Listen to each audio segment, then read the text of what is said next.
There's a man out there somewhere who looks a little bit like the actor Idris Elba, or at least he did 20 years ago.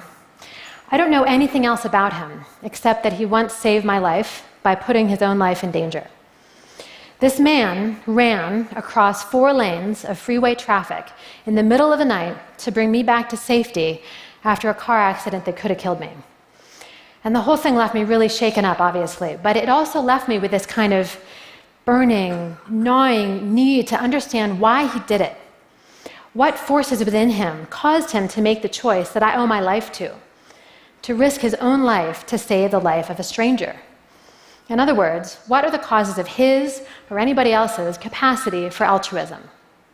But first, let me tell you what happened. That night, I was 19 years old and driving back to my home in Tacoma, Washington, down the Interstate 5 freeway, when a little dog darted out in front of my car. And I did exactly what you're not supposed to do, which is swerve to avoid it.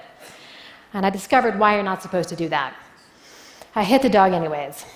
And that sent the car into a fishtail and then a spin across the freeway, until finally it wound up in the fast lane of the freeway, facing backward into oncoming traffic, and then the engine died.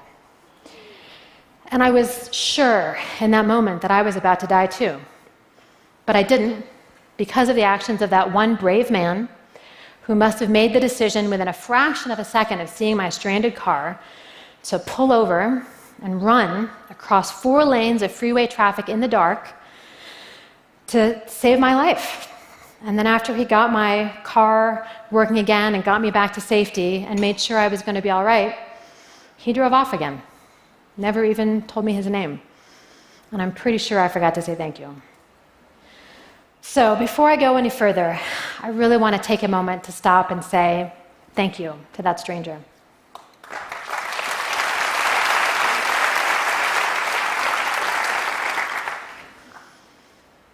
I'm telling you all this because the events of that night changed the course of my life to some degree.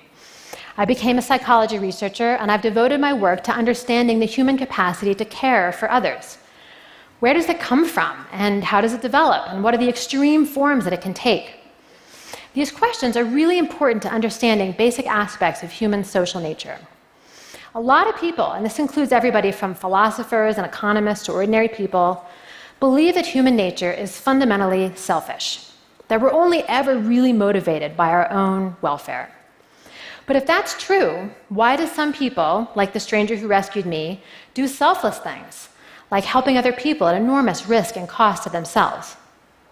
Answering this question requires exploring the roots of extraordinary acts of altruism and what might make people who engage in such acts different than other people. But until very recently, very little work on this topic had been done. The actions of the man who rescued me meet the most stringent definition of altruism, which is a voluntary, costly behavior motivated by the desire to help another individual. So it's a selfless act intended to benefit only the other. What could possibly explain an action like that? One answer is compassion, obviously, which is a key driver of altruism. But then the question becomes, why do some people seem to have more of it than others? And the answer may be that the brains of highly altruistic people are different in fundamental ways.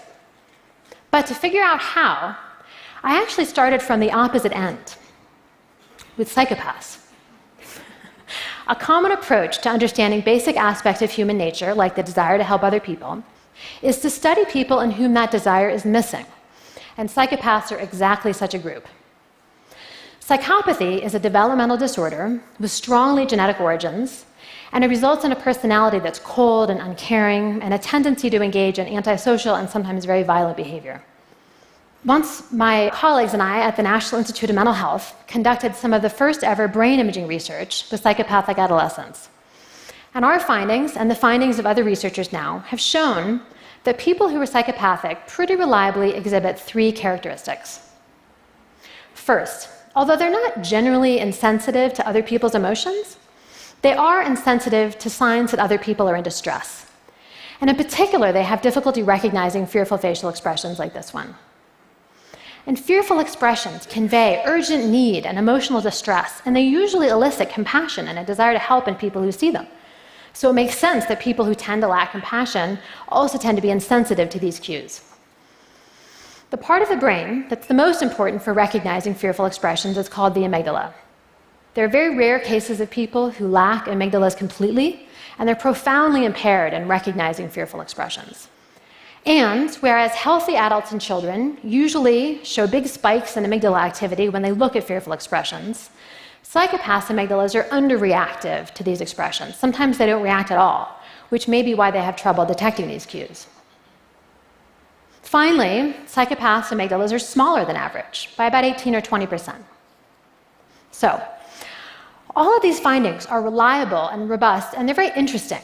But remember that my main interest is not understanding why people don't care about others, it's understanding why they do. So the real question is, could extraordinary altruism, which is the opposite of psychopathy in terms of compassion and a desire to help other people, emerge from a brain that is also the opposite of psychopathy, a sort of anti-psychopathic brain, better able to recognize other people's fear, an amygdala that's more reactive to this expression and maybe larger than average as well? As my research has now shown, all three things are true. And we discovered this by testing a population of truly extraordinary altruists.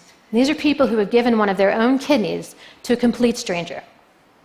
So these are people who have volunteered to undergo major surgery so that one of their own healthy kidneys can be removed and transplanted into a very ill stranger that they've never met and may never meet. Why would anybody do this? That's a very common question.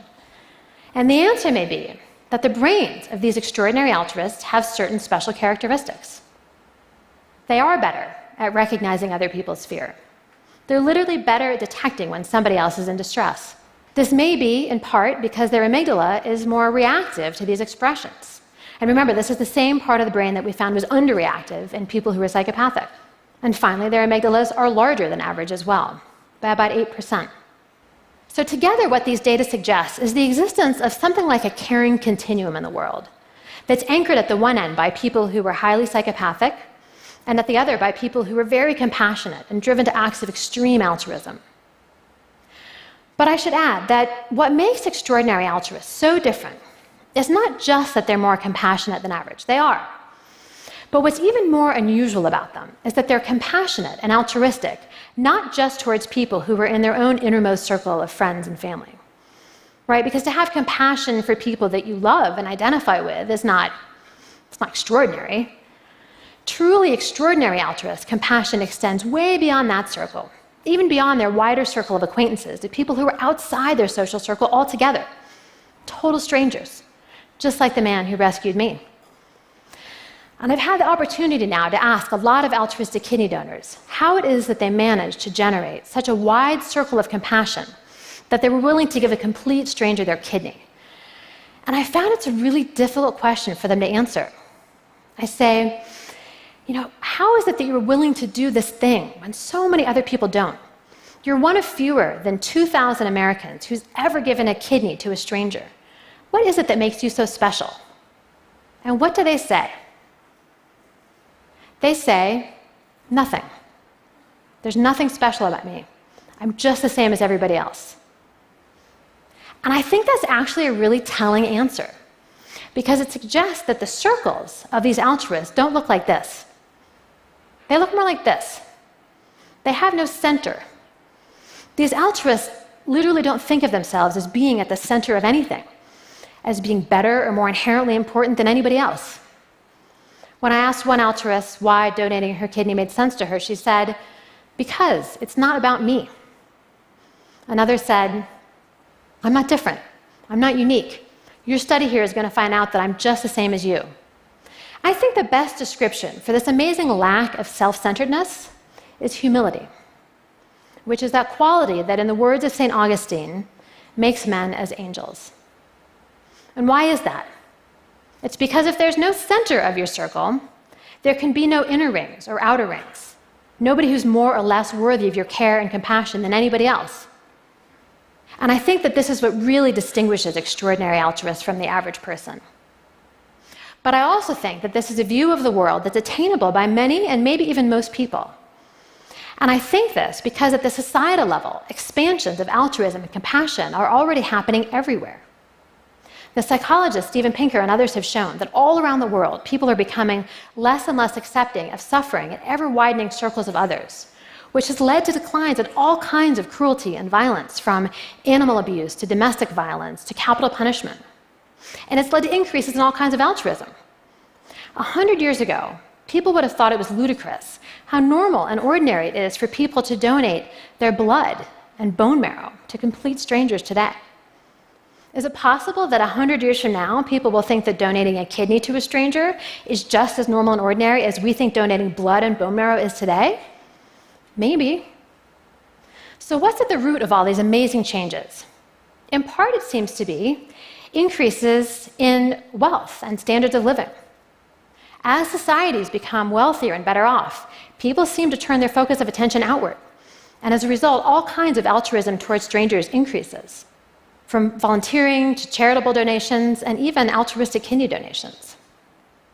But all of these changes also yield a sort of strange and paradoxical result, which is that even as the world is becoming a better and more humane place, which it is, there's a very common perception that it's becoming worse and more cruel, which it's not. And I don't know exactly why this is, but I think it may be that we now just know so much more about the suffering of strangers in distant places. And so we now care a lot more about the suffering of those distant strangers. But what's clear is that the kinds of changes we're seeing show that the roots of altruism and compassion are just as much a part of human nature as cruelty and violence, maybe even more so. And while some people do seem to be inherently more sensitive to the suffering of distant others, I really believe that the ability to remove oneself from the center of the circle and expand the circle of compassion outward to include even strangers is within reach for almost everyone. Thank you.